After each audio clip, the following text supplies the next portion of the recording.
السلام علیکم ورحمۃ اللہ تعالی وبرکاتہ نحمده ونصلی علی رسولہ الکریم اما بعد فاعوذ باللہ من الشیطان الرجیم بسم اللہ الرحمن الرحیم۔ دوستوں، میں جیش محمد مصباحی آج آپ کی خدمت میں حضور نبی کریم صلی اللہ تعالی علیہ وسلم کی پیدائش کے سال دوم، سال سوم اور سال چہارم کے کچھ حالات و واقعات لے کر کے حاضر ہوا ہوں۔ سب سے پہلے میں دوسرے سال کی کچھ باتیں آپ کی خدمت میں پیش کروں۔ حضور صلی اللہ تعالی علیہ وسلم کی عادات مبارکہ کے بارے میں کچھ بتاؤں میں آپ کو کہ حضور صلی اللہ تعالی علیہ وسلم نے کبھی کپڑوں میں بول و براز نہیں کیا، بلکہ دونوں کے وقت مقرر تھے کہ اس وقت پرورش کرنے والا آپ کو اٹھا کر پیشاب کروا دیتا، اور کبھی حضور صلی اللہ تعالی علیہ وسلم کا صدر ننگا نہ ہوتا، اور اگر کپڑا اتفاقاً اٹھ جاتا تو فرشتے فوراً صدر چھپا دیتے۔ حضرت حلیمہ رضی اللہ تعالی عنہ فرماتی ہیں کہ اللہ تعالی حضور اکرم صلی اللہ تعالی علیہ وسلم کی برکات سے ہمیں مستفید کرتا رہا، یہاں تک کہ حضور صلی اللہ تعالی علیہ وسلم 2 برس کے ہو گئے۔ آپ اس تیزی سے بڑھ رہے تھے کہ اس تیزی سے عام طور پر بچے نہیں بڑھا کرتے۔ اس طرح آپ 2 سال میں ہی خوب بڑے ہو گئے اور کھانے پینے لگے۔ ہم حضور صلی اللہ تعالی علیہ وسلم کو لے کر حضرت آمنہ کے پاس آئے۔ لانے کو تو ہم آپ کو حضرت آمنہ کے پاس لے آئے، مگر دل سے ہم انہیں اپنے پاس رکھنے کے خواہش مند تھے، کیونکہ ہم نے حضور صلی اللہ تعالی علیہ وسلم کی بہت سی برکات کا مشاہدہ کیا تھا۔ حضرت حلیمہ کو حضور صلی اللہ تعالی علیہ وسلم کو خود سے جدا کرنا بھی دل سے پسند نہ تھا۔ ایک اور روایت کے مطابق حضرت حلیمہ نے حضرت آمنہ سے عرض کی کہ ان دنوں مکہ کی فضا سے بیماری اور گرمی کا ڈر ہے، اس لیے آپ انہیں ہمارے ساتھ بھیج دیں، ہم انہیں دوسرے سال واپس لے آئیں گے۔ جب حضرت حلیمہ نے بہت اصرار کیا تو حضرت آمنہ نے انہیں اجازت دے دی۔ حضرت ابن عباس رضی اللہ تعالی عنہ سے روایت ہے، حضرت حلیمہ نے فرمایا کہ جب میں نے حضور اکرم صلی اللہ تعالی علیہ وسلم کا دودھ چھڑایا تو حضور صلی اللہ تعالی علیہ وسلم نے اس موقع پر یہ فرمایا: اللہ اکبر کبیرا والحمد للہ کثیرا وسبحان اللہ بکرۃ واصیلا۔ حضور اکرم صلی اللہ تعالی علیہ وسلم حضرت حلیمہ کے گھر میں گئے تو ہر شخص انہیں پیار کرتا اور جان چھڑکتا تھا۔ حضور علیہ السلام اپنے رضاعی بہن بھائیوں سے کھیلتے، خصوصاً حضرت شیمہ کے ساتھ کھیلتے اور حضرت حارث آپ کو اپنے کندھوں پر بٹھاتے۔ رضاعی بہن بھائیوں میں حضرت شیمہ بنت حارث کو ننھے حضور صلی اللہ تعالی علیہ وسلم سے بہت انس تھا۔ یہ حضور علیہ السلام سے بے حد محبت اور پیار کرتی تھی۔ حضرت حلیمہ جب حضور صلی اللہ تعالی علیہ وسلم کو حضرت آمنہ کے پاس ہمیشہ کے لیے چھوڑ آئیں تو اس موقع پر حضرت حلیمہ نے حضرت آمنہ سے جو کچھ کہا، اس تصور کو بڑے پیارے انداز میں مصنف نے بیان کیا ہے۔ حضرت حلیمہ اپنی جدائی کا حال بیان کر کے اپنی بیٹی شیمہ کے بارے میں کہتی ہیں: میری بیٹی شیمہ پر اپنے ننھے سرکار صلی اللہ تعالی علیہ وسلم کی جدائی پر کوہرام چھایا ہوا ہے، وہ بہت روتی ہے اور آنکھیں سجا لیتی ہے۔ میں نے کہا: بیٹی، جن آنکھوں سے عروس عبداللہ کے چاند کو لائی ہوں انہی آنکھوں سے واپس کرنا ہے۔ اللہ کے قربان جاؤں کہ جس نے سرخ رو کیا، مگر دل کا حال خدا ہی جانتا ہے۔ چھوڑ کر جا تو رہی ہوں مگر آنکھیں ڈھونڈتی رہیں گی۔ سب بچے ان سے ہلے ہوئے تھے، اب گھر کا کونا کونا ڈھونڈیں گے، سچ پوچھ تو ہمارا گھر سونا ہو گیا ہے۔ جب حضور صلی اللہ تعالی علیہ وسلم کی عمر مبارک 3 برس ہوئی تو ایک دن رضاعی ماں حضرت حلیمہ سے فرمایا کہ اماں میرے بہن بھائی کہاں جاتے ہیں؟ حضرت حلیمہ نے حضور علیہ الصلاۃ والسلام سے عرض کیا میری جان آپ پر فدا ہو، آپ کے بہن بھائی تو بکریاں چرانے جاتے ہیں اور رات کو واپس آتے ہیں۔ اس پر حضور صلی اللہ تعالی علیہ وسلم نے فرمایا میں بھی اپنے بہن بھائیوں کے ساتھ بکریاں چرانے جایا کروں گا۔ حضرت حلیمہ نے روکا لیکن آپ نہ مانے اور اصرار کیا۔ آخر حضرت حلیمہ نے اجازت دے دی اور حضور صلی اللہ تعالی علیہ وسلم ہر روز اپنے دودھ شریک بھائیوں کے ساتھ جنگل میں بکریاں چرانے جایا کرتے تھے۔ 3 سال کی عمر میں جب اللہ کے رسول صلی اللہ تعالی علیہ وسلم اپنے رضاعی بہن بھائیوں کے ہمراہ بکریاں چرانے کے لیے چراگاہوں میں جانے لگے تو حضرت حلیمہ کی بکریوں کی تعداد روز افزوں زیادہ ہوتی گئی۔ دودھ دینے والی بکریاں پہلے سے زیادہ دودھ دینے لگیں، بکرے تر و تازہ ہونے لگے اور چراگاہ میں ہریالی بھی بڑھنے لگی۔ یہ سب دیکھ کر بنو سعد بہت خوش ہو گئے۔ اب میں آپ کی خدمت میں چوتھے سال کے کچھ واقعہ اور حالات پیش کروں۔ اللہ تعالی عنہ کے گھر میں رہنے کے دوران جب حضور صلی اللہ تعالی علیہ وسلم بڑے ہوئے اور بچوں کو کھیلتے ہوئے دیکھتے تو ان سے الگ ہو کر بیٹھ جایا کرتے تھے۔ ایک دن کا واقعہ ہے کہ آپ نے اپنے دودھ شریک بھائی کو بچوں کے ساتھ کھیلتے ہوئے دیکھا تو آپ نے ان کا ہاتھ پکڑ کر کہا کہ بھائی ہم کھیل کود اور باتوں کے لیے پیدا نہیں ہوئے۔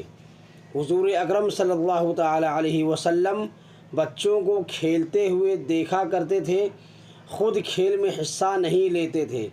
جب لڑکے آپ کو کھیلنے کے لیے بلاتے تو حضور علیہ الصلاۃ والسلام فرماتے کہ میں کھیلنے کے لیے پیدا نہیں کیا گیا ہوں۔ محترم بزرگوں اور دوستوں، اس واقعے کو آپ نے ملاحظہ فرمایا، سماعت کیا، سنا۔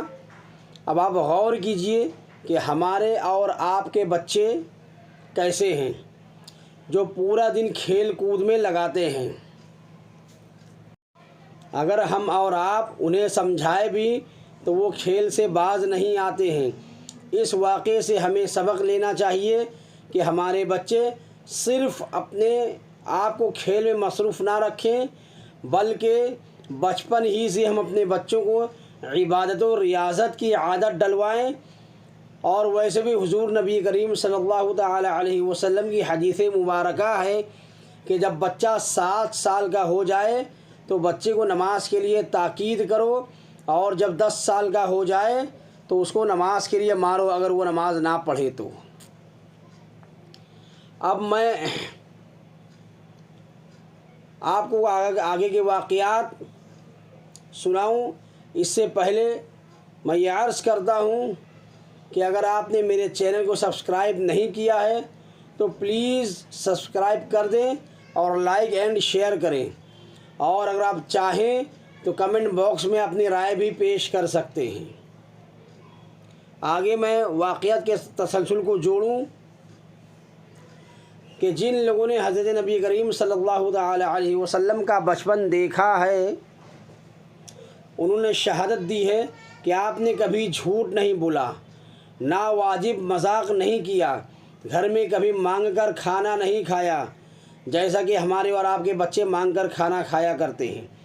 جو کچھ کھانے کو دیا جاتا کھا لیتے، کبھی کسی کھانے والی چیز میں کوئی نقص یا عیب نہیں نکالا کرتے۔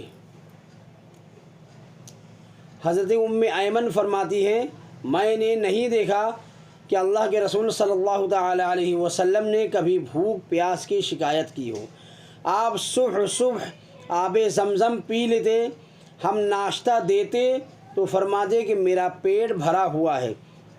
اس روایت کو ابن سعد دوسری سند سے بھی نقل کرتے ہیں جس میں یہ الفاظ زیادہ ہیں کہ آپ نے بچپن میں اور نہ بڑے ہو کر بھوک پیاس کی کبھی شکایت کی ہو۔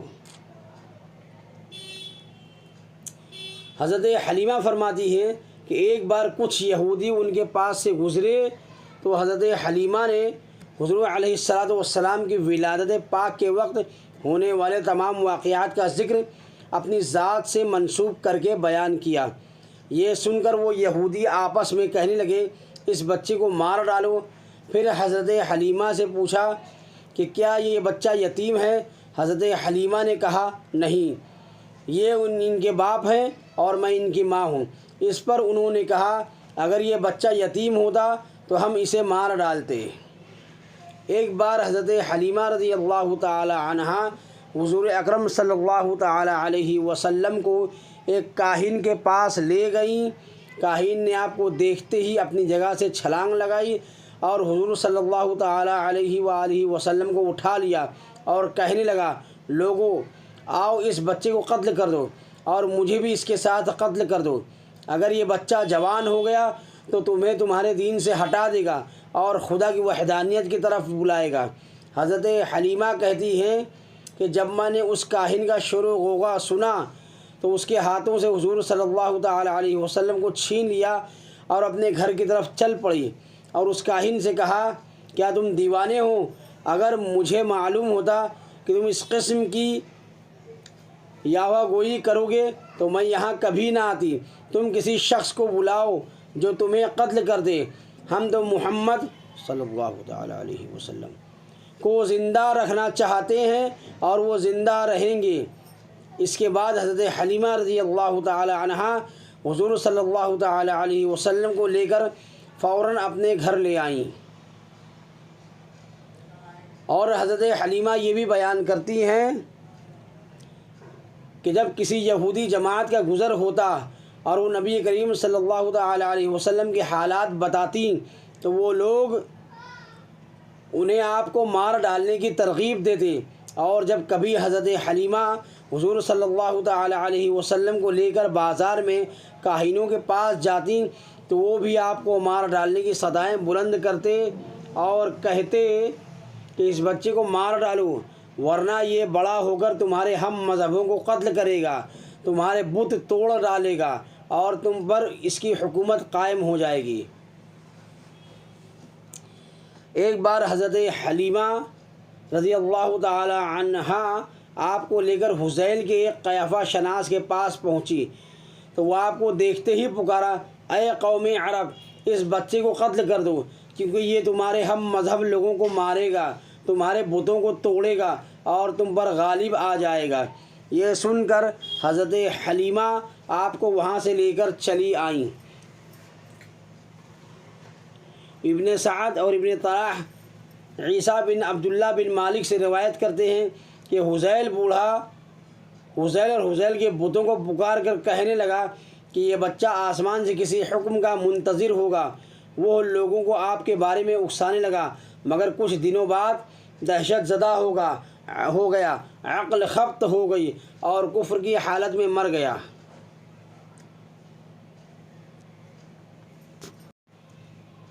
اور عرب کے لوگ حضور صلی اللہ تعالی علیہ وسلم کو صادق اور امین کہا کرتے تھے، اسی لیے حضور صلی اللہ تعالی علیہ وسلم بچپن ہی سے صادق اور امین مشہور تھے، کیونکہ حضور صلی اللہ تعالی علیہ وسلم ہمیشہ سچ بولتے اور امانت میں کبھی خیانت نہ کرتے۔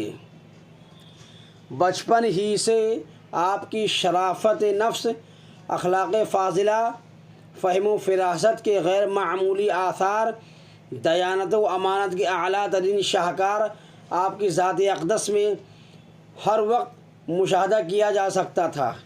اس کا نتیجہ یہ تھا کہ عرب کے بڑے بڑے مغرور و متکبر سردار آپ کی تعظیم کرتے تھے اور سارے مکہ میں آپ کو امین کے لقب سے پکارا جاتا تھا۔ محترم حضرات، یہ کچھ حالات و واقعات تھے سرکار دو عالم صلی اللہ تعالی علیہ وسلم کے پیدائش کے بعد کے سال دوم، سال سوم اور سال چہارم کے، جو میں نے آپ کی خدمت میں پیش کیا۔ امید کرتا ہوں کہ آپ کو میری یہ ویڈیو پسند آئے گی اور میں آپ سے یہ بھی امید کرتا ہوں کہ آپ میری اس ویڈیو کو شروع سے آخر تک دیکھیں گے اور اعزاز بخشیں گے۔ پھر میں عرض کرتا ہوں کہ اگر آپ نے میری ویڈیو کو چینل کو سبسکرائب نہیں کیا ہے تو سبسکرائب کر دیں اور لائک اور شیئر کریں۔ السلام علیکم ورحمۃ اللہ تعالی وبرکاتہ۔